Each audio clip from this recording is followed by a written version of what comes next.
તો હેલો મિત્રો, કેમ છો તમે બધા? આઈ હોપ કે તમે બધા એકદમ સ્વસ્થ, મસ્ત અને તંદુરસ્ત છો. તો અહીંયા જે પ્રમાણે તમને દેખાય છે આપણું આ સીએનસી મશીન છે. આપણો આ સીએનસી મશીન છે જેમાં હું તમને આજે પાયદર બનાવીને દેખાડવાનો છું. આપણો પાયદરનો પ્રોગ્રામ જે થિયરી તો જોઈ હતી, આજેનો પ્રેક્ટિકલ જોવાના છે, બરાબર? આ સીએનસી મશીનની અંદર જેમાં હું તમને અલગ અલગ કેટલી પોઝિશન બતાવીશ તો કે એક આ પોઝિશન છે, એક આ પોઝિશન છે, એક આ પોઝિશન છે અને એક આ પોઝિશન છે, બરાબર? એટલે આપણે આટલી અલગ અલગ પોઝિશને જોવાના છે અને એકવાર છે આ પ્રોગ્રામ સાથે જોશી અને એકવાર પ્રોગ્રામ વગર જોશી, બરાબર? અને અહીંયા છે ને બોર્ડ ઉપર જે મેં તમને લખેલો પ્રોગ્રામ આખો થિયરી સમજાવી હતી ને, સેમ ટુ સેમ એ જ પ્રોગ્રામ અહીં લખેલો છે, તમે જોઈ શકો છો. પહેલાં પ્રોગ્રામનો હેડર છે, પછી બોડી છે અને પછી ફૂટર છે. આખો સેમ ટુ સેમ એ જ પ્રોગ્રામ છે અહીંયા, બરાબર? તો તમે એકવાર વેરીફાઈ કરી લ્યો. અને જો તમે પાછલો વિડીયો ન જોયો હોય તો પહેલાં એ જોઈ લેજો, બરાબર? કારણ કે તમને થિયરી સમજાશે તો જ પ્રેક્ટિકલમાં મજા આવશે ને, કે બહેનો કેમ પ્રોગ્રામ. તો આ પ્રોગ્રામ આજે આપણે પ્રેક્ટિકલી જોવાના છીએ, બરાબર? એક એક સ્ટેપથી, તો ધ્યાનથી જોતા જાજો. હવે અહીંયા છે ને પ્રોગ્રામ જો હું 0.2ની સ્પીડે હલાવીશ ને તો બહુ ધીમો ચાલશે, પણ એટલો ધીમો આપણે પ્રોગ્રામ ચલાવવો નથી. એટલા માટે તેનું શું કરીશ, આ 0.2ની જે સ્પીડ છે ને એને હું વધારી અને સ્પીડ છે આપણે 5ની કરી નાખું છું, એટલે પ્રોગ્રામ ફટાફટ પૂરો થાય અને તમે ઇઝીલી ટાઈમ વેસ્ટ કર્યા વગર આરામથી સમજી શકો, બરાબર? પ્રોગ્રામ મેં ખાલી પ્રોગ્રામ ફાસ્ટ કરવા માટે થઈ, જલ્દી તમે જોઈ શકો, સમજી શકો એટલા માટે સ્પીડ વધારી છે. પણ તમારે એકચ્યુઅલીમાં હકીકતમાં જ્યારે બનાવતા હોય ત્યારે ખાલી કેટલી સ્પીડ રાખવાની છે? 0.2ની સ્પીડ રાખવાની છે, ઓકે? એમાં કોઈ ચેન્જીસ કરવાનો નથી. ક્લિયર છે? ચાલો આ એક એક સ્ટેપ સાથેનો પ્રોગ્રામ જોતા જઈએ.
અહીંયા આપણું પાયદરનું પીસ આખું કમ્પ્લીટ થઈ ગયું છે, તમે જોઈ શકો છો, બરાબર? અહીંયા તમને ઇઝીલી દેખાતું હશે, બરાબર? જો આ પોઝિશનેથી તમને ક્લિયરલી દેખાતું હશે.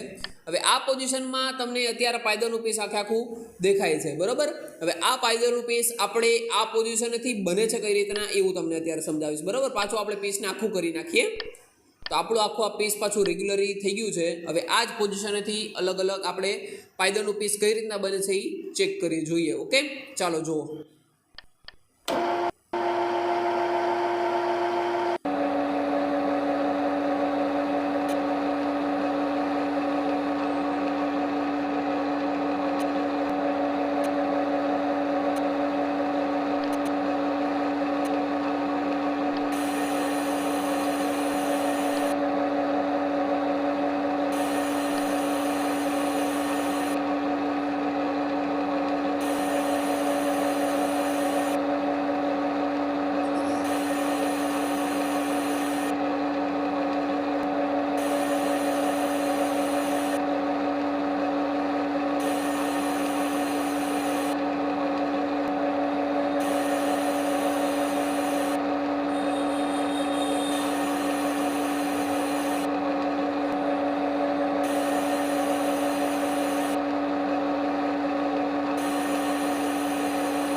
અહીંયા આપણું આ પાયદળ પાછું બની ગયું છે. હવે અહીંયા જો અહીંયા છે તમને અહીંયા નિશાન આ બતાવતા હશે બરાબર. અહીંયા તમને આ નિશાન જે દેખાય છે એ કેના લીધે છે તો કે આપણે ફીડ વધારે રાખી છે એના લીધે બરાબર. જો આપણે ફીડ ઓછી કરી નાખીએ ને તો આ જે નિશાન તમને દેખાય છે અહીંયા આગળના ભાગમાં અને પાછળના ભાગમાં એ નિશાન દેખાય નહીં, એ નિશાન ન મળે, કારણ કે ફીડ ઓછી હોય એટલે ફિનિશિંગ સારું મળે બરાબર. જો ફિનિશિંગ સારું જોતું હોય તો આપણે મિનિમમ એટલે 0.2ની ફીડ રાખવી જ પડે, નકર તમને આવા કંઈક ને કંઈક પ્રોબ્લેમ એમાં દેખાય બરાબર. અને કટ પણ સારું કરે નહીં. તો ફીડ ઓછી રાખીએ તો તમને પાયદળ મસ્ત રીતે મળી જાય.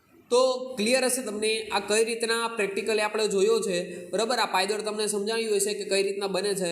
જો તમારે આવા અલગ અલગ પ્રેક્ટિકલ જોવા હોય G71ના G72ના તો મને આ વિડીયોમાં કેટલી લાઇક આવે છે ને એના ઉપરથી હું મારા નેક્સ્ટ પ્રેક્ટિકલ બધા બનાવવાનો છું.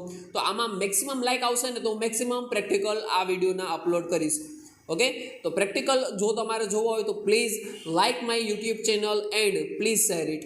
ઓકે, તો મેક્સિમમ શેર કરો યુટ્યુબ ચેનલને અને પ્લીઝ લાઇક કરો વિડીયોને, અને ચેનલને સબસ્ક્રાઈબ ન કરી હોય તો એ તો કરી જ નાખવાની છે. ઓકે, થેન્ક યુ આજનો આખો વિડીયો પૂરો જોવા માટે. Thank you so much.